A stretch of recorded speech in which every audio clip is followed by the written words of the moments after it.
Rome has been called the Eternal City. Today it is the capital city of Italy. In ancient times it was the heart of the Roman Republic and the capital of the Roman Empire. The Roman Empire was the superpower of its day. It dominated the world for nearly 500 years and, at its height, conquered an area about the size of the United States. Rome was the empire's center of power, a huge city on a modern scale, and home to a population in the millions.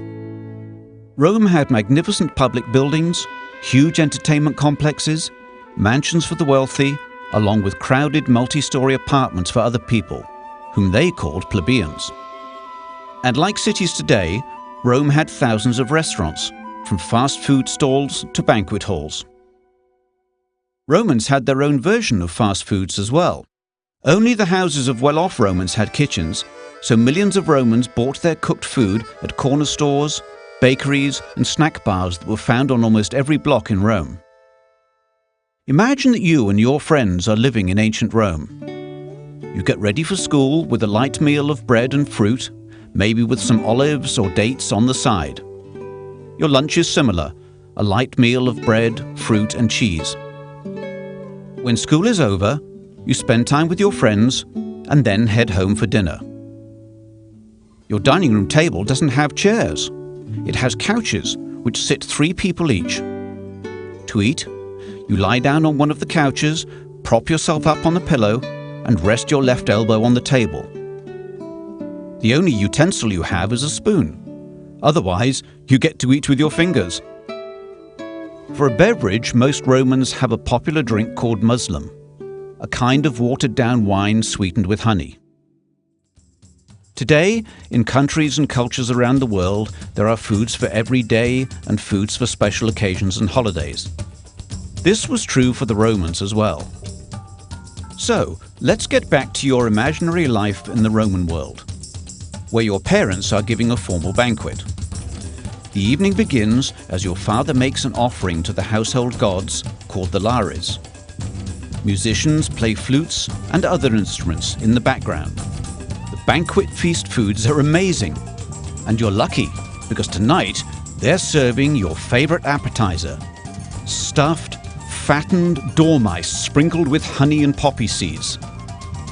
Like any good banquet, this one has several main courses. Wild sow with its belly full of live birds, boiled stingray and eels, roast peacock, gazelle and antelope, pheasant brains and flamingo tongues. Many hours later, it's time for dessert. The dessert course is called the secundae mensae, which is Latin for second table.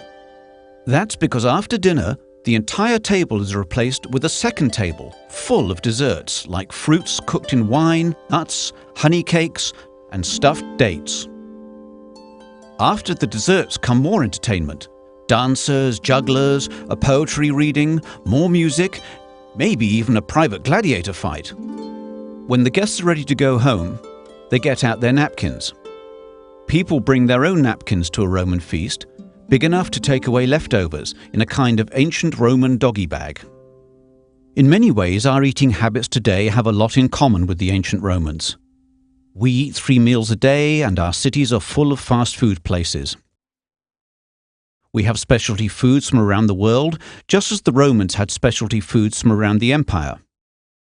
We have banquets that are important social events, and we like to make our meals relaxing and entertaining.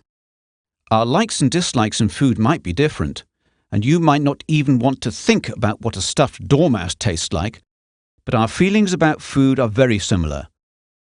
And we love our desserts, and just like the Romans, on special occasions, we give them a table all of their own.